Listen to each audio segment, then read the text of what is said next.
Good day and welcome to Part 12. Part 12 is about the Evaluation Committee. The Evaluation Committee is an important part of government, and its main function is to evaluate the members of the ruling committee or the ruling council, who are known as Oberst.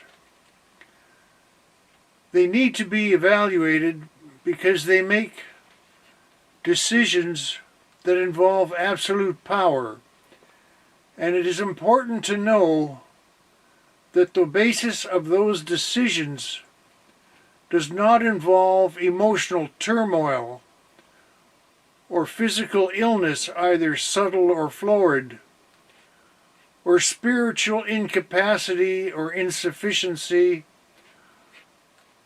or some other form or source of conflict within that Oberst that might color or otherwise negatively influence any decisions that might be made.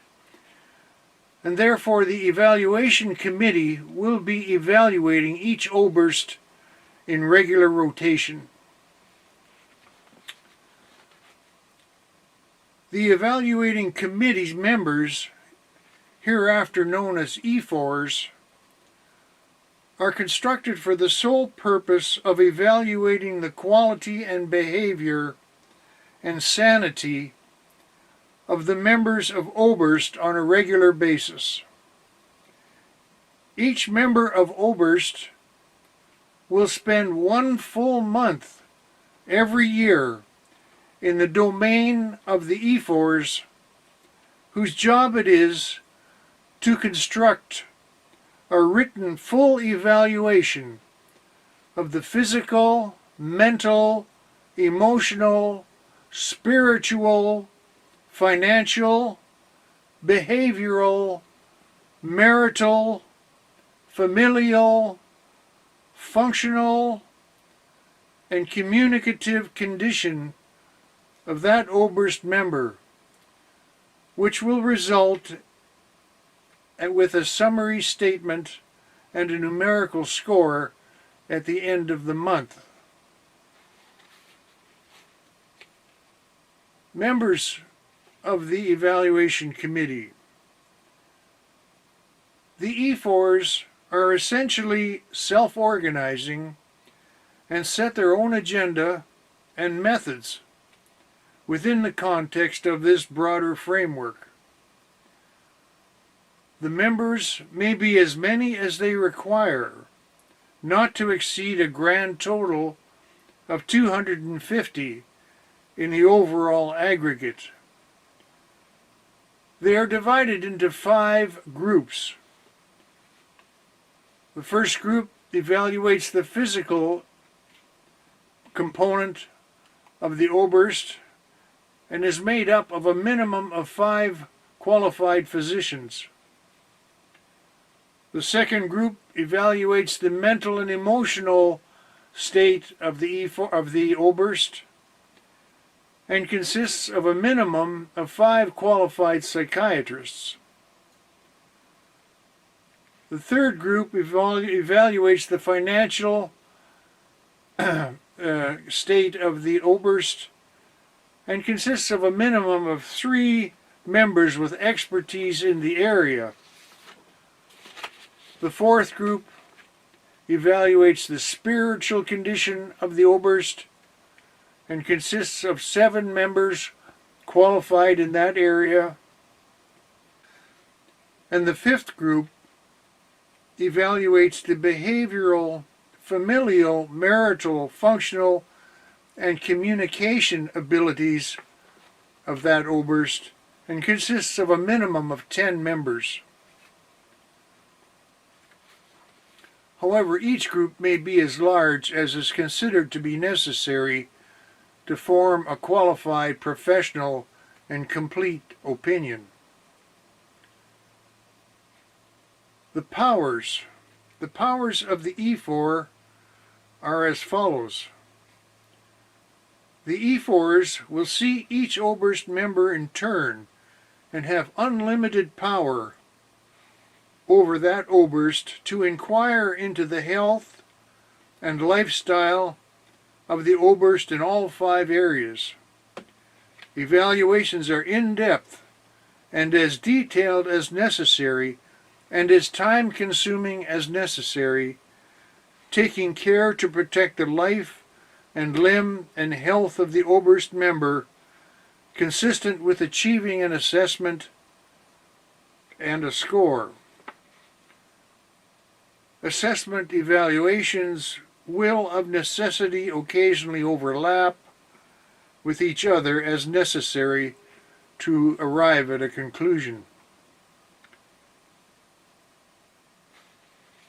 In addition to the regular scheduled annual assessment, Ephors may summon any Oberst at any time for an unscheduled extra assessment to consist of 1 month in duration if they have reason to believe that a fresh or previously unscheduled extra assessment is necessary, based on their observations alone.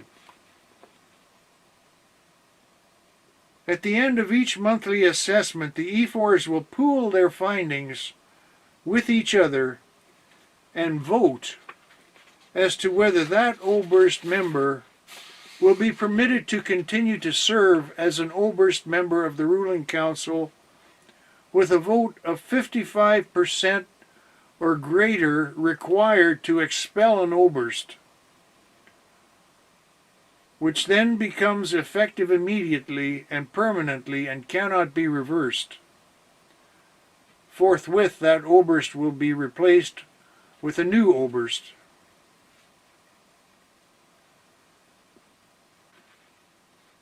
At the end of each month of assessment, the Ephors will release the summary and the numerical score for publication so that it may be seen by the general public.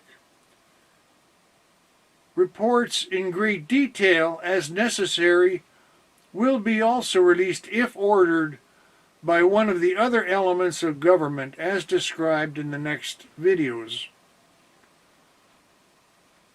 While it would and should be considered unusual practice, the Ephors, in council with each other as a whole, may dismiss any Oberst member from the government at any time if the consensus opinion of the Ephors in council as a whole is that any particular Oberst has become ill, unwell, unfit, or otherwise unqualified by the standards of evaluation at any time to continue as a member of Oberst.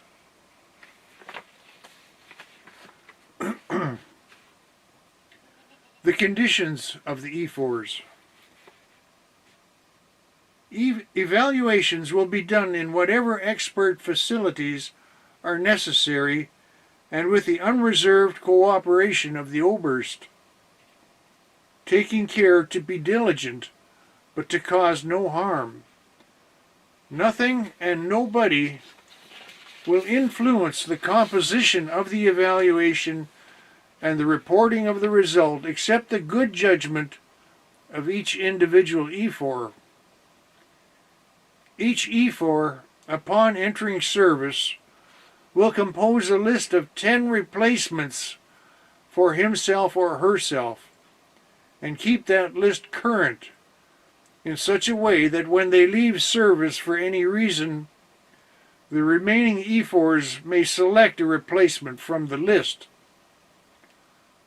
Funding for the Ephors will be provided by the government, and wages of each Ephor may not exceed 1.3 times the citizen's median annual income while in service. Thank you for your attention to this video.